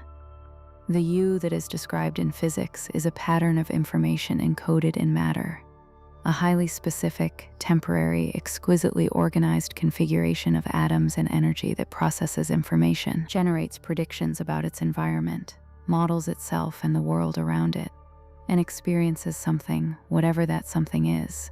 We still don't understand consciousness well enough to say more. This pattern is not unique. It can in principle be instantiated in other places. It can branch. It can persist in different forms. The continuity you feel is real from your perspective inside the pattern, but it's not a fundamental feature of the universe that selects you out as the special one. The universe, if it's large enough, is full of this pattern, instantiated in many places and in many states. What does this mean for how we should live? That's genuinely up to you. Philosophy doesn't give a single answer to what the existence of cosmic twins implies for how to think about your life. Some people find it reduces the weight of individual choices, since every choice gets made in some branch. Others find it increases the responsibility of each moment, since this branch, this version of you, is the one you're actually living. Some people find it comforting, since nothing is entirely lost if every possibility is realized somewhere. Others find it isolating, since all those other versions of you are completely beyond reach. What the physics doesn't tell us is that the life you're living doesn't matter. In fact, from inside your branch, your life is the entirety of reality as you experience it. And the structure of consciousness, the way it integrates experience, the way it connects past to present to future, is real and functioning and meaningful, regardless of how many other instances of similar consciousness exist elsewhere. You are real. Your choices are real. Your experiences are real. The fact that you might have cosmic twins doesn't change any of that. It just changes the backdrop. It changes how large and how strange the stage is on which your particular experience is occurring. Here is something to hold on to amid all this speculation. Multiverse ideas, while difficult to test directly, are not entirely without observable consequences. There are things we could potentially observe that would be evidence for or against some versions of the multiverse. One example comes from the cosmic microwave background, the radiation left over from the early universe. If our bubble universe, the pocket of inflation we inhabit, has collided with another bubble universe in the relatively recent cosmic past, that collision might have left a signature in the cosmic microwave background, a ring-like pattern, or a disk of different temperature or polarization. Cosmologists have searched for such signatures. Some claim to have found hints, though nothing convincing enough to stand up to scrutiny. The search continues. Another potential test comes from fine-tuning arguments and the anthropic principle. If we understand the string landscape well enough to predict the probability distribution of different physical constants in different pocket universes, we can ask whether the constants we observe are typical of the subset of universes compatible with observers like us. If our constants are wildly atypical even within the observer-compatible subset, that would be evidence against the landscape picture. If they're typical, that's consistent with it. We're far from having the landscape theory well enough understood to do this calculation rigorously, but it's a direction in which the science could progress. For the many worlds interpretation, the situation is different. Many worlds makes exactly the same predictions as other interpretations of quantum mechanics for any experiment you can perform within a single branch. That's both its strength and its weakness as a scientific proposal. Its strength because all quantum experiments have confirmed quantum mechanics, and many worlds as a valid interpretation of that confirmed theory. Its weakness because there's currently no experiment that can distinguish between many worlds and other interpretations. Some physicists think this might change. There are theoretical proposals for experiments that could in principle distinguish between interpretations, though they would require a level of control over quantum systems far beyond what we currently have. If those experiments become possible in the future, we might be able to test whether the wave function truly never collapses. The mathematical universe hypothesis is the hardest to test, essentially by its own logic. If all mathematical structures are real, then the specific mathematics of our universe is just a selection criterion, not a prediction. This makes it very difficult to say what observations would confirm or rule out the level 4 multiverse. But science has made progress on seemingly intractable questions before. 50 years ago, dark matter and dark energy seemed like they'd be forever out of reach of direct confirmation. We still haven't confirmed them directly, but we've built a remarkably consistent picture that fits dozens of independent observations. The multiverse might be similar, not directly observable, but increasingly constrained by indirect evidence until the picture becomes convincingly coherent. Or the evidence might point the other way and we'll conclude that the universe is finite after all, and the cosmic twins are a consequence of a model that's wrong. Either outcome would be remarkable. Either outcome would tell us something deep about the structure of reality. Let's bring this all the way home. We've been talking about you in the abstract, about the theoretical person whose pattern of matter is replicated in distant regions of an infinite universe, who branches at every quantum event, who might exist as a necessary instance in every mathematical structure complex enough to support your pattern. But let's think about what this means for the specific you sitting here right now, listening or reading this, thinking these thoughts. You are, at this moment, a particular configuration of matter processing information about the universe. Some of the information you're processing is coming from this script, which tells you about the possibility that you exist in many copies. This specific process, this exact moment of reading or listening, is itself an event that in the multiverse picture is occurring in infinitely many branches and infinitely many distant regions. Right now, there is a version of you in another branch who paused this to get a glass of water and is just coming back. There is a version of you who never started this at all and is doing something else. There is a version of you who heard all of this and found it clarifying rather than disorienting. There is a version of you who is explaining this to someone else right now. And there is a version of you who is having the same thought you're having at this moment, which is the strange, looping awareness that comes from thinking about infinitely many versions of yourself, all having the same thought simultaneously, including the version who is thinking that the loop itself is interesting, including the version who finds the loop a bit much and is moving on. All of those are real in the sense that physics tells us real means. And you, the one here, are real in exactly the same sense. No more, no less. You are not the original because there's no original. You're not a copy because copy implies an original. You're an instance, one of infinitely many instances of a pattern, each one fully real, fully complete, fully you. This is not a new idea dressed up in physics. It's a genuinely old human intuition that the self is not what it seems, that the sense of being uniquely you is a kind of narrative construction over a more fluid underlying reality, that what persists through time is a pattern, not a substance. Philosophers, meditators, and poets have touched this intuition through other routes. Physics just approaches it from the direction of equations and predictions. What's new is that physics gives it a specific mechanism, not vague spiritual multiplicity, but precise physical mathematics.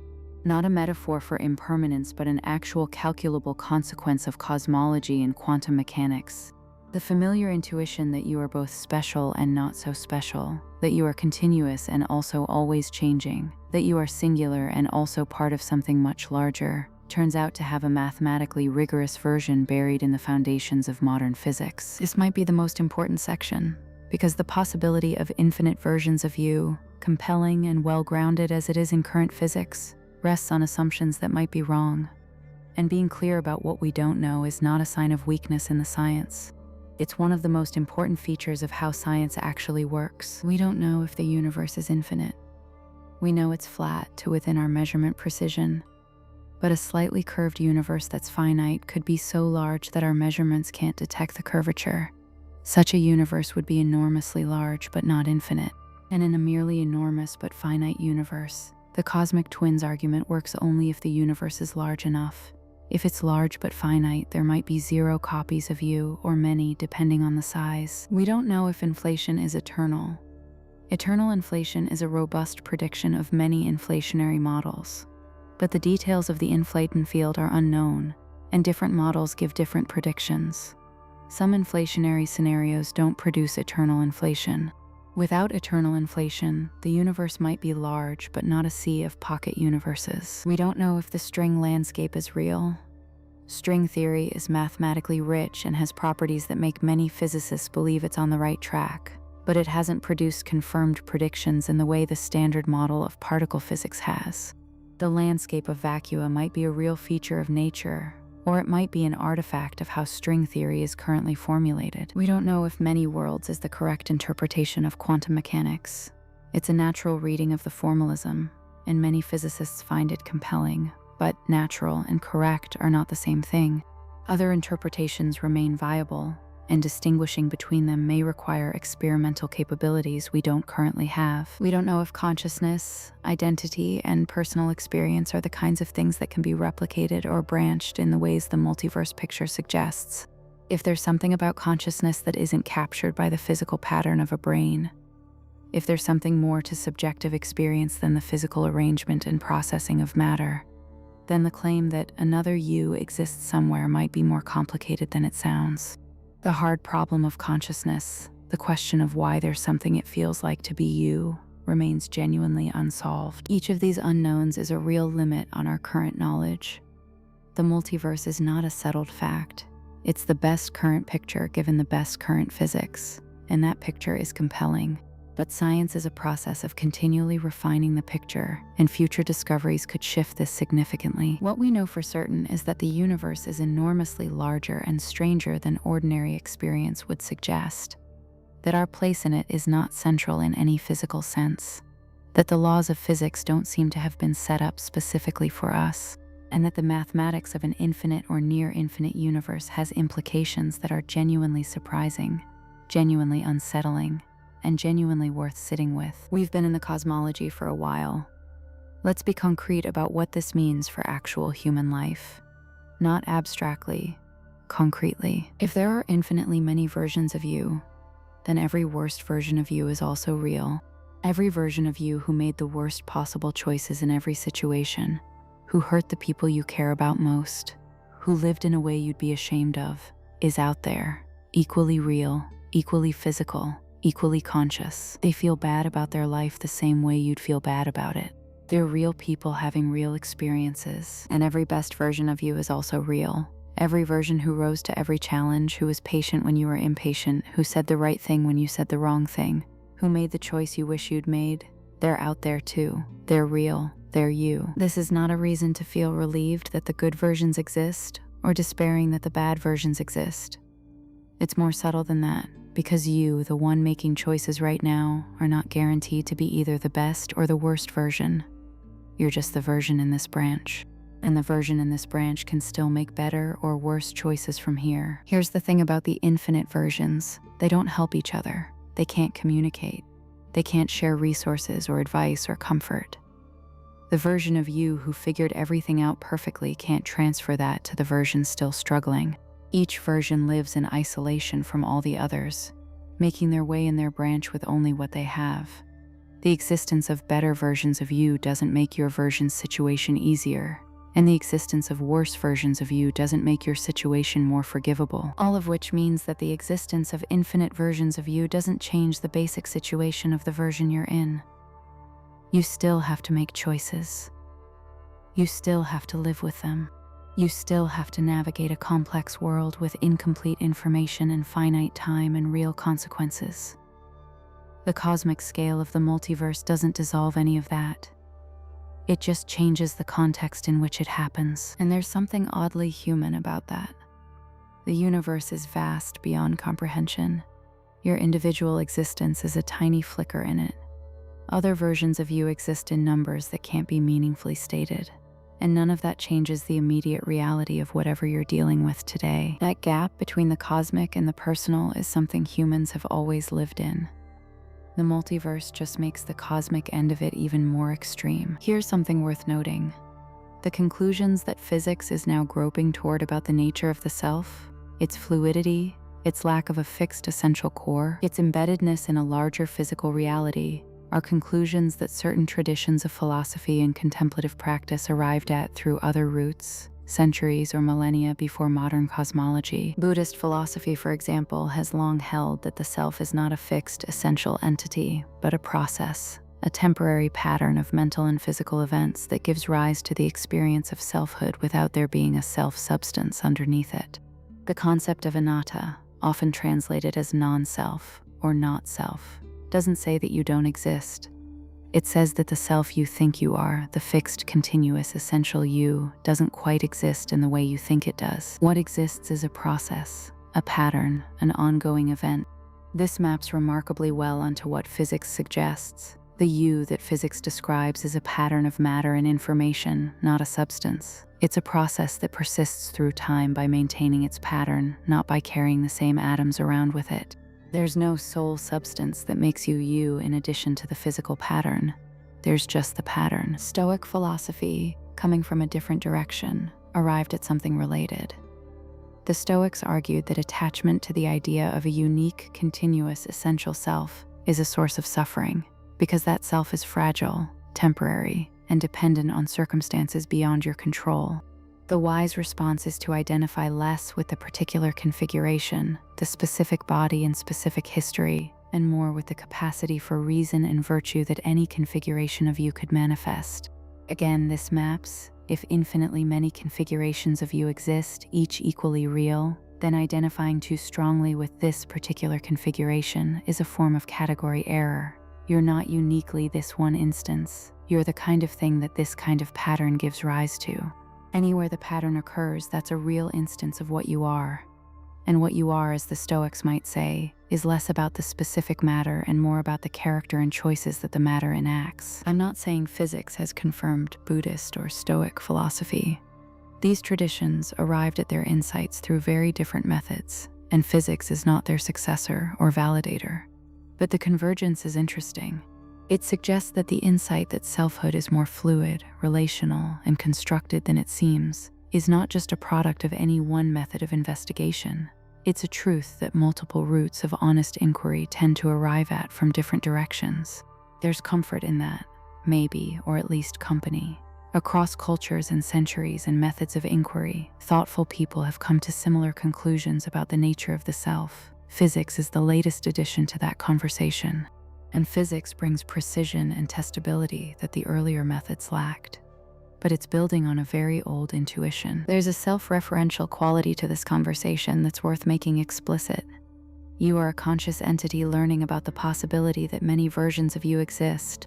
That learning, that process of updating your model of the world to include this information, is itself a physical process. It's changing the state of your brain, which means that right now you're becoming a different pattern from the one you were at the beginning of this. The you who started reading this and the you who finishes it are in a slightly but genuinely different state. Your neural connections have been strengthened or weakened in ways that reflect this new information. Your model of the universe and your place in it has updated. And because these changes are real and physical, the version of you who exists at the end of this is, in a precise sense, different from the one who started. And in the many worlds picture, as you processed each sentence, each idea, each moment of understanding or confusion, the quantum events involved in your brain's processing branched the wave function. There's a version of you who found this more clarifying than the one you're experiencing now, a version who found it less convincing, a version whose brain processed these ideas in ways that changed them more or less or differently. All of those versions now carry a version of this knowledge in them. Some carry it lightly, having skimmed. Some carry it deeply, having thought carefully about every section. Some will pass it on to other people, and some won't. The universe of minds that now contains some version of these ideas is larger than it was before this video or this reading existed. That's not unique to this content. It's what all communication does. Every piece of information that passes from one mind to another is a physical process that changes both minds and, through them, the world. Every book, every conversation, every lecture, every argument is a reconfiguration of the matter in brains, spreading patterns through the network of human consciousness. If the multiverse is real, then for every version of you who encountered these ideas, there's a version who went in a different direction and doesn't know any of this, and there's a version who knew it already and is now thinking about it differently because of how this particular framing put it. All of those versions are real. All of those versions of the knowledge and the absence of the knowledge and the different versions of the knowledge are being instantiated in real brains made of real matter in real branches of the wave function. You are part of this larger system.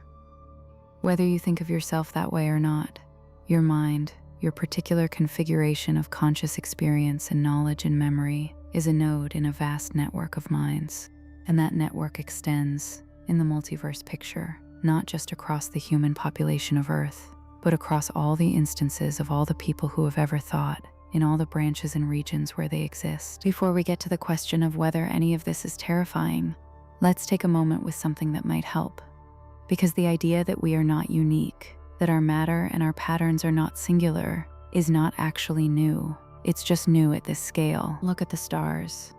For most of human history, people believed the stars were fixed lights in a dome above the Earth, essentially decorations for the human drama below. We now know they're suns, enormous balls of burning plasma, each one its own version of the thing that warms our world. Many of them larger than ours, many smaller, many surrounded by their own planets, their own orbits, their own potential chemistries. The sun was once thought to be unique, irreplaceable, the very center of the cosmic order in early heliocentric models.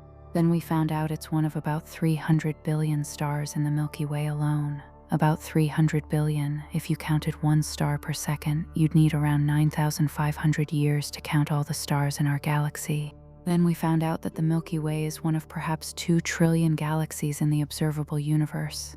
The sun is one of roughly 200 sextillion stars in the observable universe, a 2 followed by 23 zeros. Did that make the sun less important to us? Did the warmth of a summer afternoon get colder? Did sunrise become less beautiful once we knew it was one of trillions of similar events happening every moment across the galaxy? For most people, no. The abundance didn't diminish the experience. It changed the context and perhaps deepened it. Knowing what a star actually is makes the sunrise more interesting, not less. The same thing happened with Earth. People once assumed that Earth was the only planet. Then we found the other planets in our solar system. Then we found that nearly every star has planets. We now estimate there might be more planets in the observable universe than there are grains of sand on all of Earth's beaches combined. Earth is one of that number, and yet it is still, from where you're standing, the world. The pattern keeps repeating. We discover that what we thought was unique is abundant, and then we adjust. And then usually we find something new to appreciate about the abundant thing that we couldn't see when we thought it was singular. The you in the mirror was always abundant in this way. Every human is a temporary configuration of atoms that have existed since before the solar system formed. The carbon in your body was forged in the core of a star that died before our sun was born. The iron in your blood was made in a supernova so energetic that for a few days it outshone the entire galaxy it lived in. You were made of stellar debris organized into a pattern complex enough to look at the stars and recognize them as cousins. The multiverse just extends this observation further. You are not uniquely organized, you are prolifically organized. Your pattern is one that the universe, given the right conditions, produces repeatedly.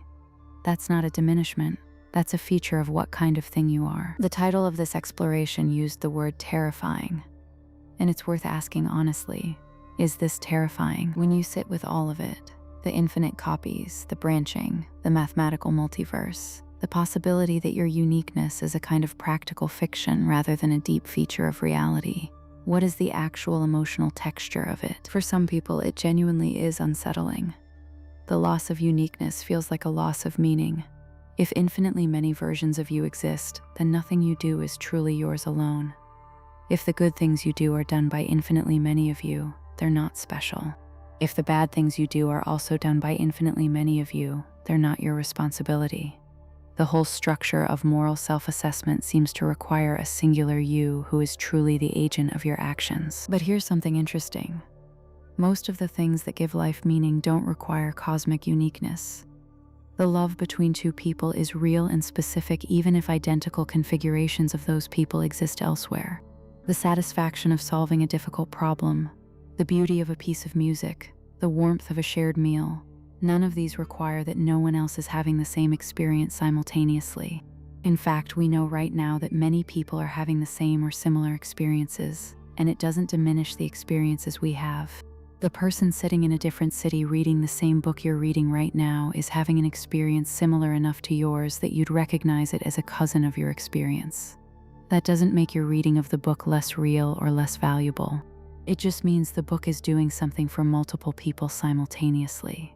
If infinitely many cosmic twins are reading the same book in infinitely distant regions, it's the same situation at a vaster scale. The experience is still yours, still real, still exactly as vivid. For others, the multiverse picture is genuinely comforting. The idea that no version of you is lost entirely, that every path you didn't take is being lived by some version of you, that the possibilities aren't truly foreclosed but just experienced elsewhere, has a certain warmth to it. The person you might have been is real. They're out there. They made it. They're living that version of your life fully. Whether that's comforting depends on whether you feel attached to the specific path you've taken or attached to the possibilities you've left behind. Both responses are human and valid. What I notice, thinking about this at the level of lived experience rather than abstract philosophy, is that the multiverse picture doesn't really change the texture of being alive. You still wake up as you. You still have the relationships you have, and the work you have, and the ordinary weight of ordinary days. The universe's strangeness exists at a scale that ordinary life operates mostly independently of. The fact that there are other yous out there doesn't change what you need to do today. It just changes the frame in which you understand what you means. And that frame change can be valuable, not because it solves any practical problem, but because the way you understand yourself and your place in reality shapes how you engage with existence. If you understand yourself as the one and only unique instance of your particular combination of traits and experiences, you might carry a certain kind of weight, the weight of being irreplaceable, the weight of choices that can never be undone. If you understand yourself as one instance of a pattern that exists across a vast landscape of possibility, the weight changes, not lighter, not heavier, just differently distributed. We've covered the cosmological grounds for cosmic twins. We've covered the quantum mechanical grounds. We've covered the philosophical implications. But there's one question underneath all of this that we haven't really answered, and it might be the deepest one. Why is there something rather than nothing? Everything we've talked about presupposes that the universe exists, that physics is real, that there are atoms and energy and quantum fields and the laws that govern them. But why? Why is there a universe at all? Why does anything exist? Why isn't there just nothing? This question predates science. Philosophers have asked it for as long as philosophy has existed. Leibniz called it the fundamental question of metaphysics, and it's remained stubbornly unanswered. The mathematical universe hypothesis offers one response. If all mathematical structures exist, then something is inevitable. Because mathematical structures exist necessarily, a mathematical truth is true regardless of whether a physical universe exists to instantiate it. 2 + 2 = 4 whether or not atoms exist. The Pythagorean theorem is true whether or not there's any physical space. If existence and mathematical structure are the same thing, then existence is as necessary as mathematical truth. And the question, why is there something, has the same answer as why are mathematical truths true, because that's what mathematical truth means. This doesn't fully satisfy, because you can still ask, why does the concept of mathematical truth exist? Why is there logic rather than no logic? What makes the mathematical universe hypothesis itself true? These questions spiral into an infinite regress that no current framework fully resolves. Physicist Lawrence Krauss has argued that the universe could have arisen from nothing through quantum mechanical processes. But the kind of nothing he's talking about is not truly nothing. It's a quantum vacuum, which has properties, which has laws, which has energy fluctuations. It's not the absence of everything, it's the absence of matter and radiation against a background of quantum fields. Why there are quantum fields and why they have the properties they do is still an open question. So we don't know why anything exists. We have increasingly detailed descriptions of how things that exist behave. We have compelling models of how the universe evolved from its initial state. We have plausible hypotheses about how it came to have the initial state it had. But the question of why there's a something rather than a nothing remains genuinely open. And here's the strange thing about that question in the context of everything we've discussed. If the universe contains infinitely many versions of you, if the multiverse is real and the mathematical universe hypothesis is right, then the question isn't just why is there something, it's why is there everything? Because a mathematical universe contains not just this particular something, but all possible somethings simultaneously. Why is there something rather than nothing becomes why is there everything rather than nothing. And that question has a different flavor.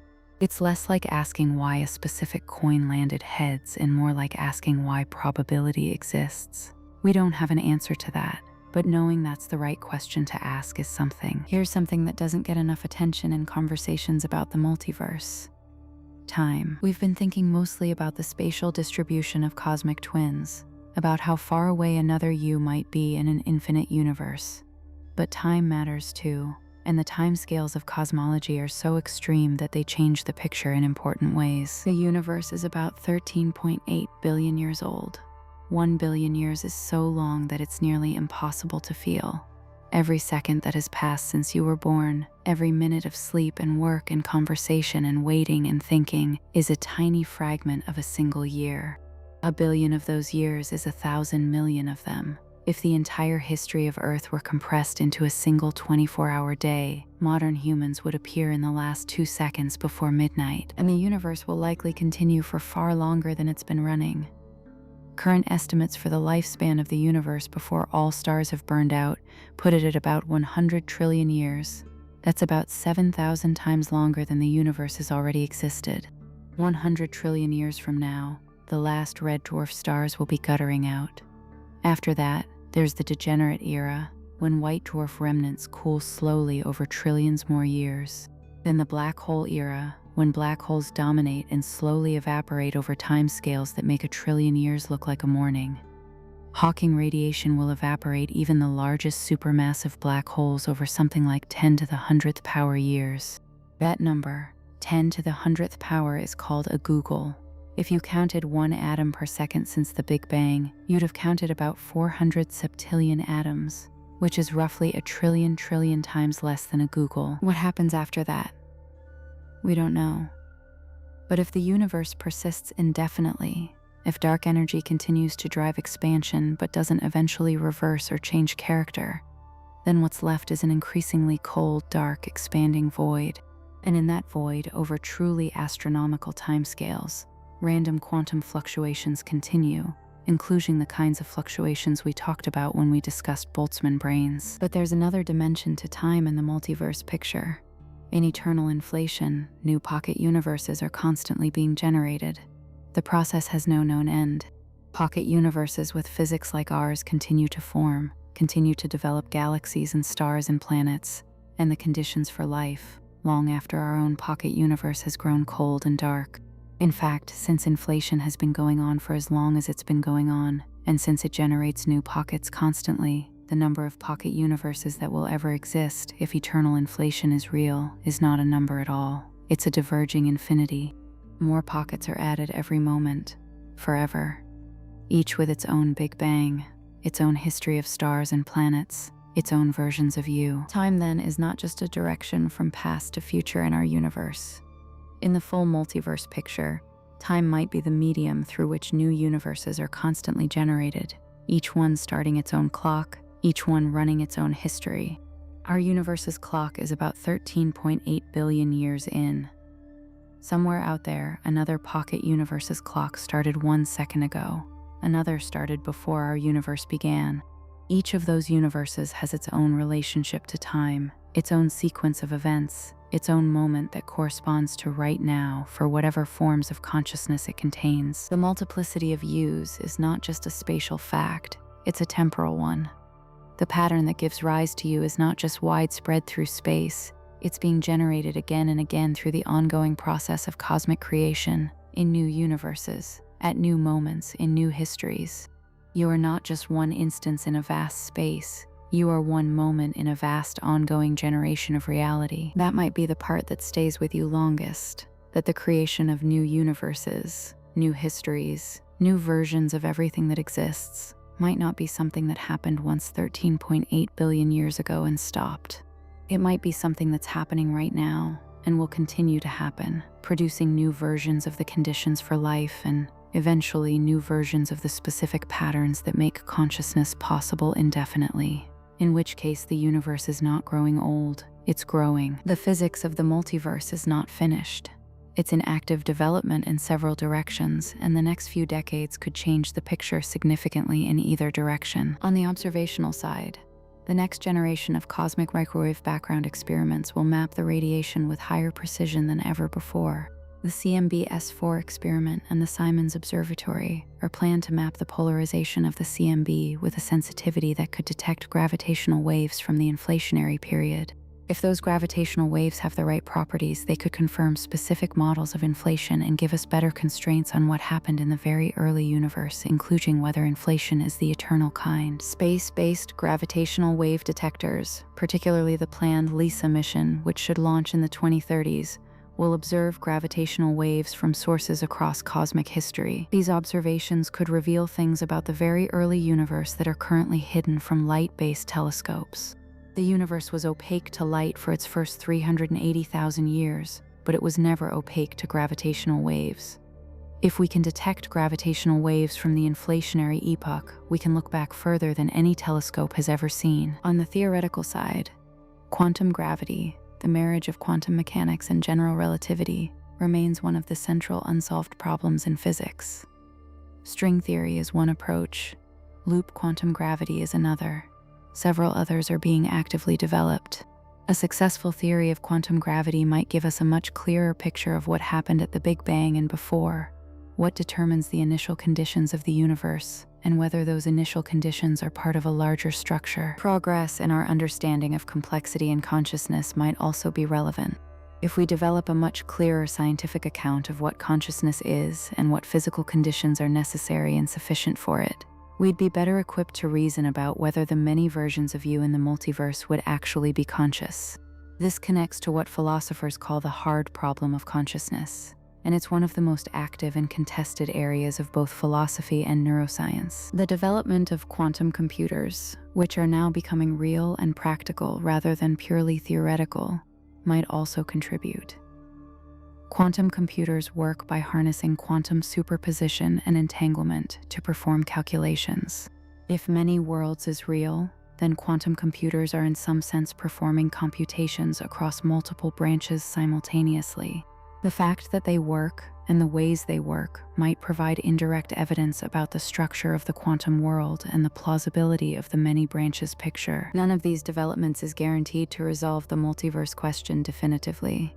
These are hard problems and progress is slow, but the direction of travel is toward better tools, better theories, and better constraints on these ideas. We're not standing still. The questions we're asking are hard, but they're not being avoided. Let's slow down and let everything settle. We started tonight with the assumption that most people carry around, that there's one universe, one history, one you. And we've traced, step by step, why the best current physics suggests this assumption is almost certainly wrong. The universe, based on its observed geometry, is probably either infinite or so large that the difference is practically irrelevant. In an infinite universe with uniform physics, your particular arrangement of matter is necessarily replicated, not once, but infinitely many times at distances so enormous they can't be meaningfully expressed in ordinary language, but which are nonetheless finite and physically real. The period of rapid expansion in the early universe, inflation, was almost certainly an eternal process that generates new pocket universes constantly, each potentially with its own physical laws, each the size of a full universe in its own right. Among those pockets, the ones compatible with physics like ours would contain their own infinite spaces, their own instances of everything that can arise from those physics. Quantum mechanics, the deepest theory of physical reality we have, predicts that every quantum event branches the wave function of the universe, producing all possible outcomes, each in its own real and physical branch. The number of branches increases at a rate beyond any human comprehension, every moment, everywhere, and you are in every one of them, in different states, having different experiences. If the mathematical universe hypothesis is right, then every consistent mathematical structure exists, and among the many mathematical structures complex enough to support consciousness, there are infinitely many that contain something that is, in the relevant sense, you. And beneath all of this is the realization that the you who all of this is replicated, branched and instantiated, is not a sole substance or a fixed essential identity, but a pattern, a specific, complex, beautiful, temporary pattern of matter and information that processes the world and generates the experience of being you. A pattern that can, in principle, exist in many places, in many forms, across a reality that is far larger and stranger than the room you're in right now. This doesn't make you less real. It makes reality larger. It doesn't make your life less significant. It changes what significance means and where it lives.